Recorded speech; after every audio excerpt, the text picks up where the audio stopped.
Today we're embarking on an unforgettable journey aboard the Coast Starlight, one of the most scenic train routes in America.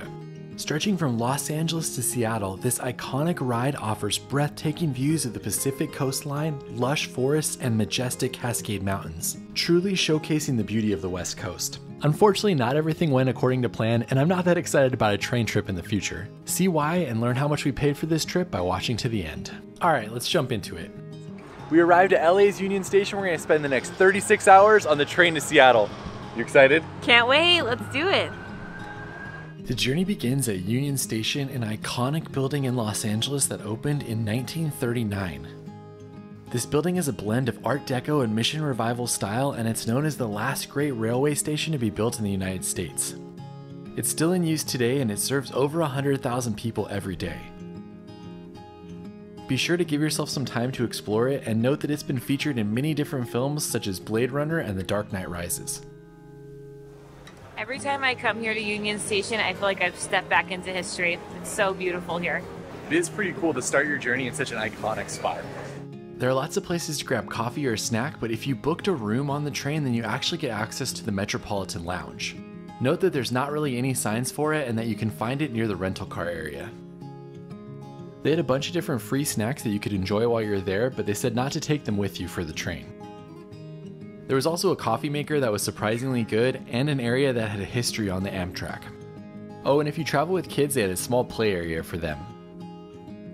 This is exciting. When our train arrived, they called us and we headed out, and then were guided to the train by one of the crew members. This is our home for the next 36 hours. We were in car 1431 and room 15, which was the family room on the bottom floor. We've made it to our home. Wow, We'll do a full room tour later. this is pretty fancy. All aboard, folks. All aboard. Almost immediately we were given the safety briefing and we set out on our journey.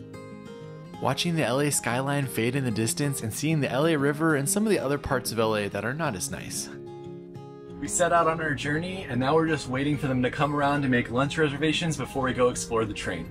This is really exciting. Our room is way bigger than I thought, and I really don't know what I'm going to do with myself for the next 35 hours without my two kids. Probably a lot of this. Got our 11:30 reservations, which is the first seating, so hopefully we'll be able to get a seat looking out over the water. Let's go explore the train before lunch. You have to go up the stairs to get to the next place. The first thing I noticed is you have to go upstairs to access all the other cars, and all of the walkways are basically one way, so you have to kind of duck into a room to let people pass. I was just following Amy, and she took us to the very back of the train. I confidently led us in the wrong direction. That's the cargo area. Alright, let's actually go the right direction. Follow me. I know. It's so interesting the way that you press the button to access the different cars, and we had about 8 of them that we could see on our train. The one closest to our room was the dining car, and then next to that was the observation car, and then business, coach, and then the back of the train. I sat in one of the coach chairs for a little while, and they were actually pretty comfortable with a lot of legroom, but I don't know how they would be to sleep overnight. Let me know in the comments if you've done it. Out the very back of the train you can get a cool view of the tracks, but the window was very dirty. Since we had about an hour to kill before lunch, we headed back to the observation car to soak in some of the views. All of the views on the left side of the train where the coast views were going to be were taken, and people pretty much sat in those all day long. Luckily there were still some spots on the other side of the train, and it didn't really matter since we weren't at the coast yet. I wouldn't say that this part of the trip is especially scenic, but there's just something nice about sitting there in the observation car and looking out at the scenery going past you. It's much more relaxing than driving a car through the same area, and you get to notice a lot more as well. Plus, you can always just grab a book and read with the beautiful surroundings. We're going to go ahead and get started here with our lunch service. 11:30 lunch reservation. You may now be. As the first people getting seated for lunch, we had no problem getting a spot with a view looking out towards the coast. Ready for lunch, and we got the coastal view side, and we're gonna make some new friends because they're putting us with somebody over there. It's gonna be nice. About 2 hours into the train, you'll pass the Oxnard station, and that's where the views start to get amazing. Get our first views of the ocean out there. They came over to take our order right when we started passing through the city of Ventura, and I ordered the patty melt and Amy ordered the burger. I've driven this stretch of coast between Ventura and Santa Barbara over 100 times, but there is something special about being able to see it in this way. I did not know we were going to be that close to the water. We can spit into the water from here. The larger one is Santa Cruz Island. The smaller one to the south is Anacapa Island. Those two islands are part of the Channel Islands National Park. As we were waiting for our food, I appreciated that they got on the mic every once in a while to tell us what we were looking at and give us more information about the surrounding area.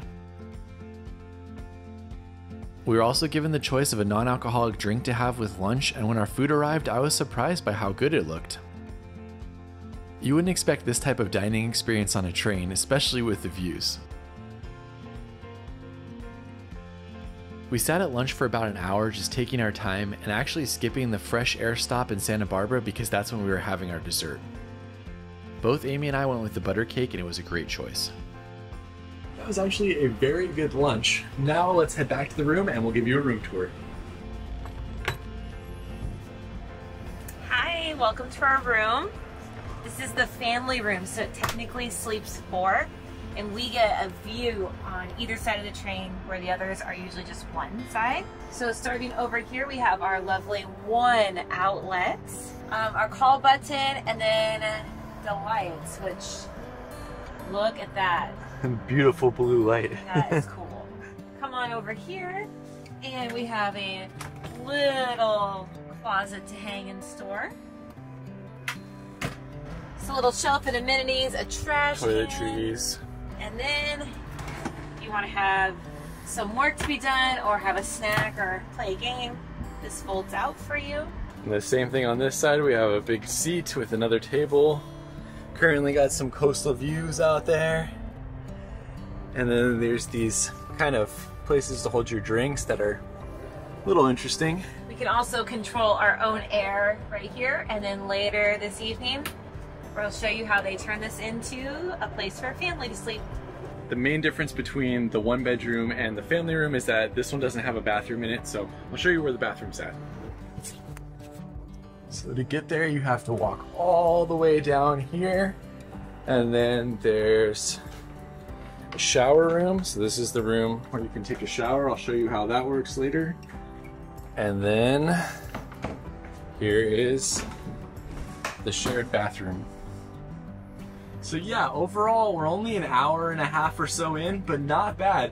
This is a pretty cool experience, great views, and this is actually a pretty big room, so I'll let you know how it is after 36 hours. There are 2 other room types. The first is a roomette, which is basically 2 chairs facing each other that fold down into a bed, and then an upper bunk that also folds down. This is the cheapest of the room types that has a bed.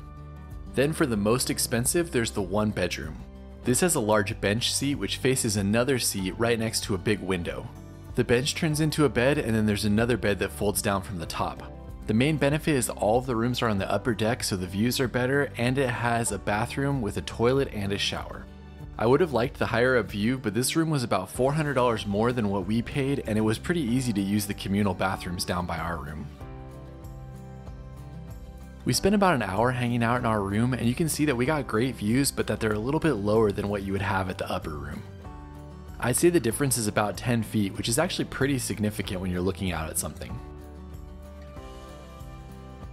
Since this has been called the most scenic train ride in America, you would actually think you'd be along the coast the entire way.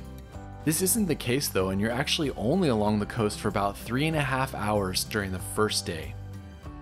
After that, it heads inland, and the views are still amazing, but they're not what you're seeing right now.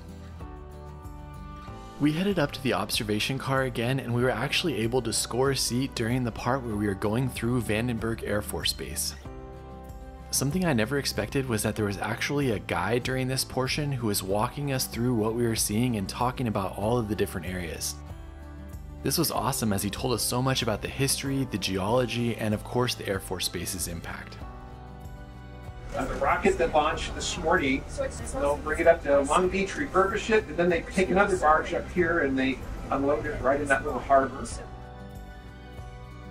This part of the trip was truly amazing and something I'll never forget. I've traveled California so much, but many of these areas are completely inaccessible if you're not part of the military, so to be able to see them like this was super cool for me. So we said goodbye to the coast, and now we're going to be inland basically the entire rest of our time on the train. That was so cool though, the way that they told us all that information while we were watching it. Definitely a huge highlight. About to get off at San Luis Obispo. We made it to our first fresh air stop of the trip. We're in San Luis Obispo. We got about 5 minutes to walk around before we have to get back on. These used to be known as smoke stops, but now they're fresh air stops, and you can't really see anything and need to stay right next to the train. Here is our bedroom right here, this window. Our 5 minutes is coming to a close. I try to run up and down as much as I can. We got about 4 more hours before we can get off the train again. Can I make you a coffee, sir? Yes, please. Espresso for me. 1 shot or 2. For those in the sleeper cars, coffee is available basically 24 hours a day. I had no idea how I was going to feel about rail travel, but I have to say, this is not bad. I'm just sipping my coffee, looking out the window right there. No, the ocean's gone, but it's a very relaxing way to travel. The only thing I have on my schedule today is got to get to dinner eventually. One of the things about being on Amtrak is you never know what's going to happen, so they just told us there was a mechanical fire in the dining car and we cannot eat there tonight. They're going to bring us food later for dinner, so we'll see how that goes. But we are in our car because we can't go past the dining car to get to the observation car either, so this is our home for the next few hours. Very much an adventure. There's a tunnel. Little did we know that this was the first of many issues we were going to have on our Coast Starlight adventure, but luckily for us we were still in the honeymoon period and enjoying these amazing views as we went through the canyon up towards Paso Robles wine country. The views here out the right side of the train are an early highlight, so make sure you can see them. We're somewhere between Paso Robles and Salinas, and the dining car is officially not going to be open tonight because of the issue I had earlier. So they came around to take our dinner order, and it was either veggie pasta or El Pollo Loco that's going to be delivered to us when we get to Salinas. So El Pollo Loco, it looks like it is for Amy and I tonight, but the good news is that the train is back open so we can walk to the observation car again. Fingers crossed that tomorrow we will be able to have the full dining experience since we're going to be on the train all day. We spent the better part of an hour getting some work done, reading some books, and just hanging out in our room before we decided to go explore the train again. Decided to go hang out in the observation car. It's nice and cheery up here.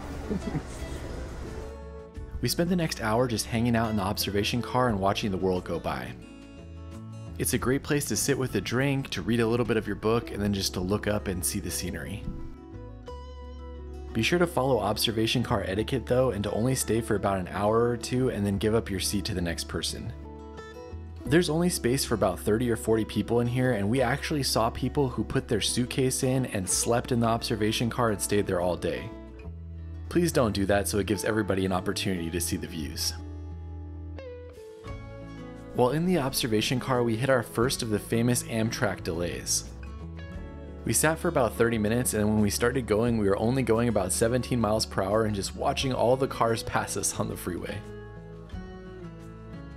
Luckily though, the sun was starting to dip below the clouds and it was a beautiful time to be in the observation car.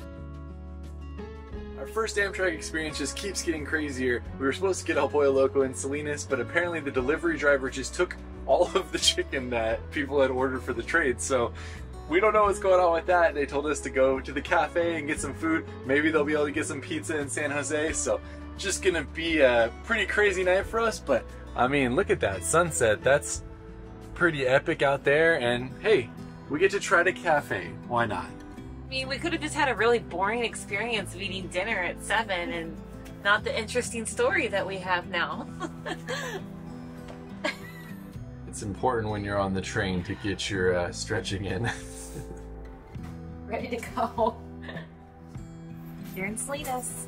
Let's get off the train. Oh. Since basically everybody with a sleeper car was headed to the cafe to grab something for dinner, we decided to just get off and hang out at Salinas before making our way over there. It is a lot colder here than our last stop. You're supposed to stay within 20 feet of the train at all times because they might want to start again, so we're just doing a little walk.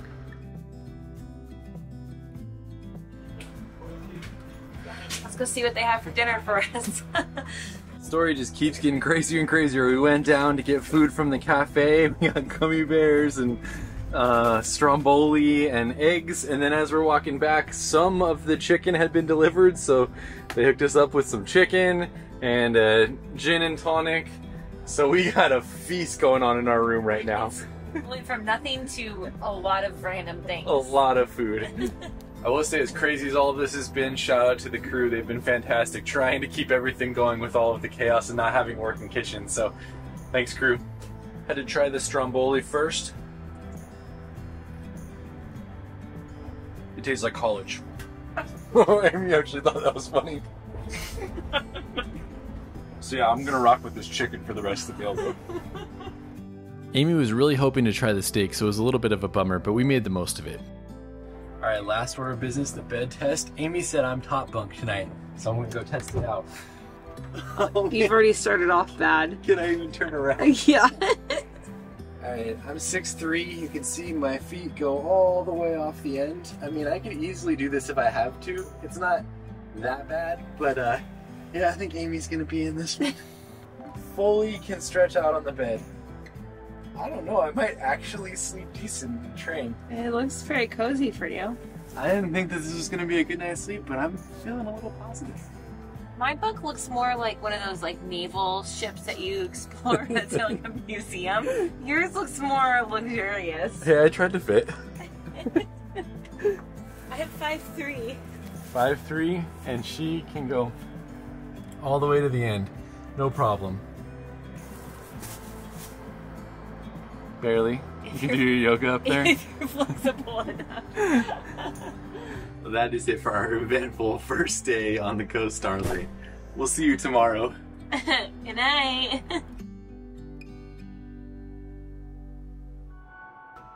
When I woke up the next morning, Amy was still sleeping, so I went and grabbed coffee and then headed to the observation car.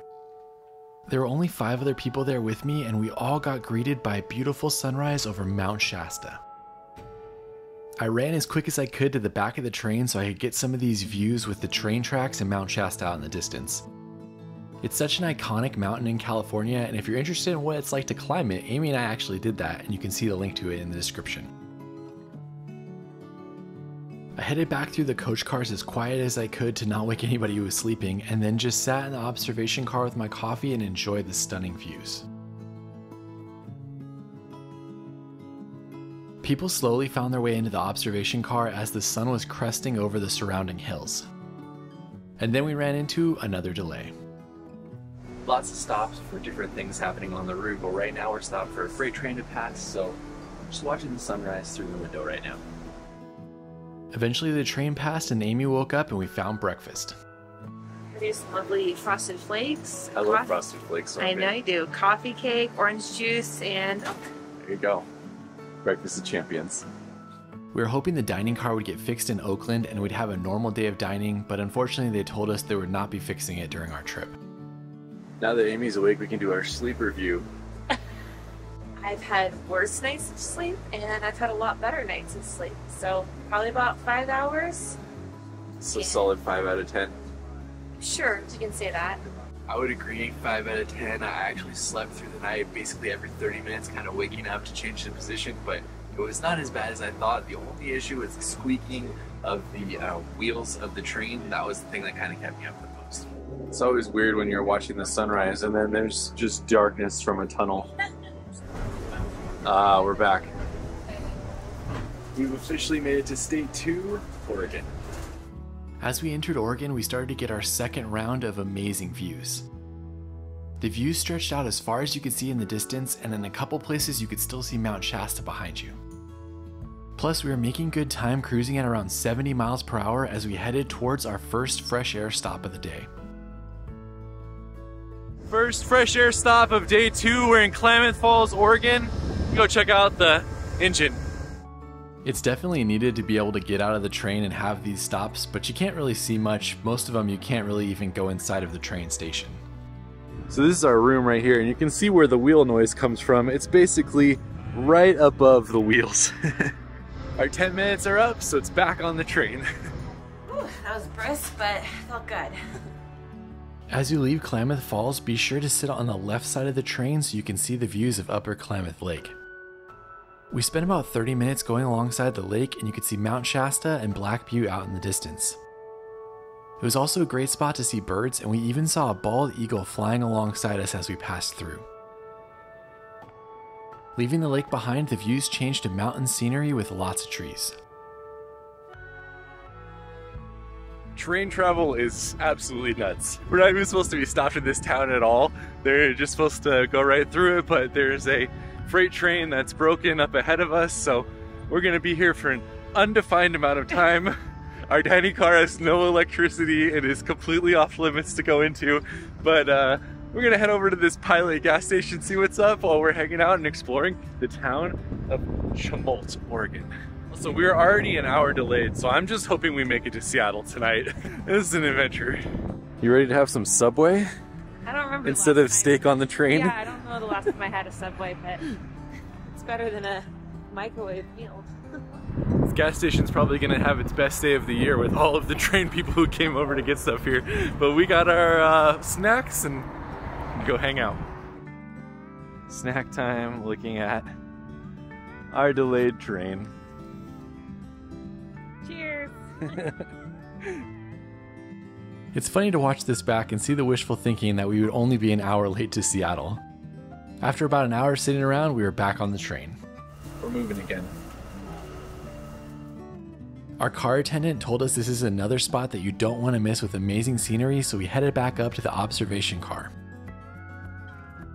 It was pretty forested for the first 45 minutes, so you only got some small views whenever there was a tree break.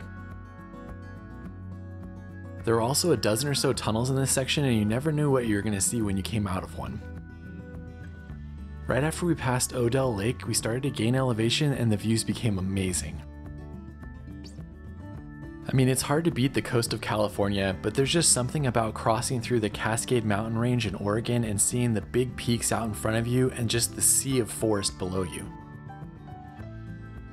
There's a lot of tunnels in this section. Right after we passed the 10th or 12th tunnel we had gone through, we were greeted with an unobstructed view out into the distance. It was definitely one of the highlights of the trip, followed quickly by the extreme lowlight of the trip. They informed us that we were going to be sitting here for an undefined amount of time and that lunch would be in Eugene, which was still an hour and a half away. And after an hour and a half, we are finally moving again. I feel like I have no idea whether it's gonna stay like that though. The way that today has been going is just nuts. Supposedly we might make it to Eugene in about an hour and a half and have lunch at 3 or 4. And then I don't know what time we're getting in Seattle tonight, but this has been crazy. So they gave us some cake to hold us over, so we're sitting here looking at the views with it. We didn't even get to finish our cake before we stopped again. Back down to the room to hope that the train moves soon. Oh man, what a day. Update. We are now on hour 3 being stuck in one position, and they just let us know that there is no update as to when we will be able to keep moving. We had another update. They said it'll be a minimum of 45 minutes before they give us another update on whether we can move in the future. Also, we're basically in the middle of the forest, so there's no reception or nothing, and it'll probably end up being dinner time before we can get lunch.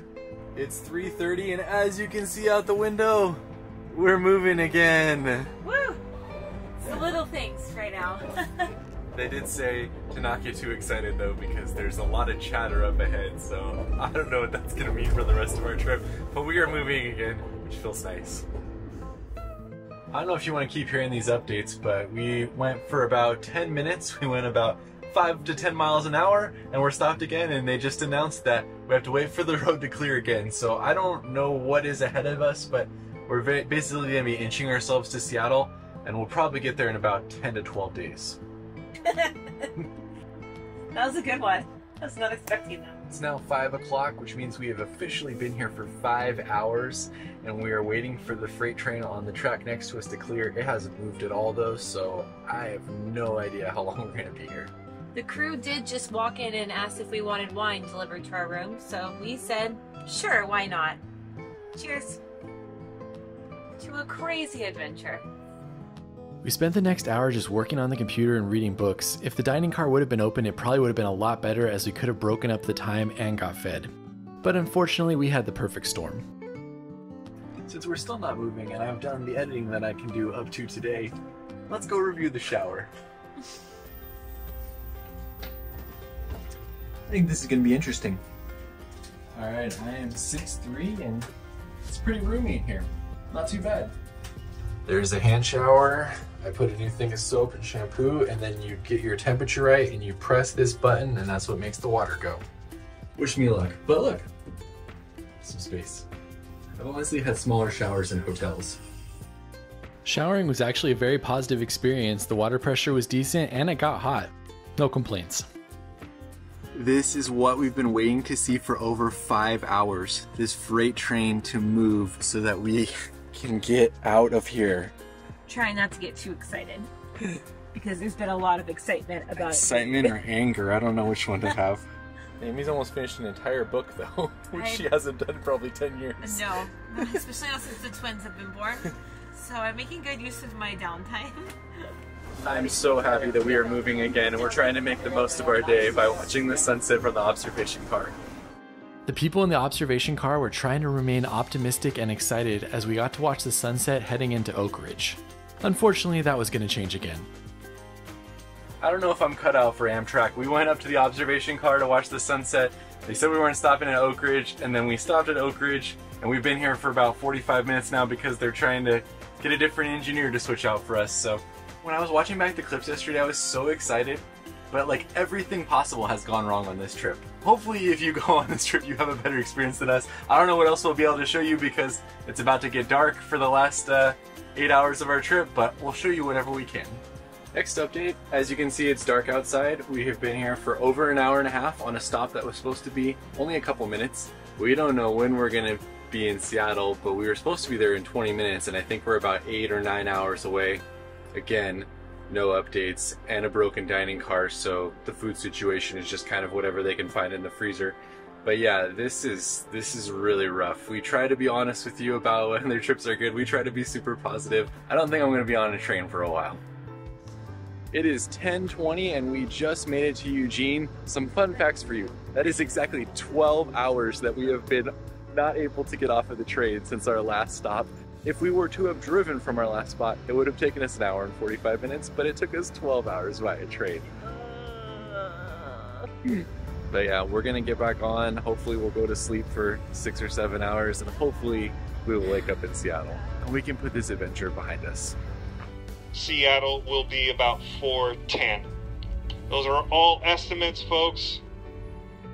Good night from day 2 of our one-night train trip.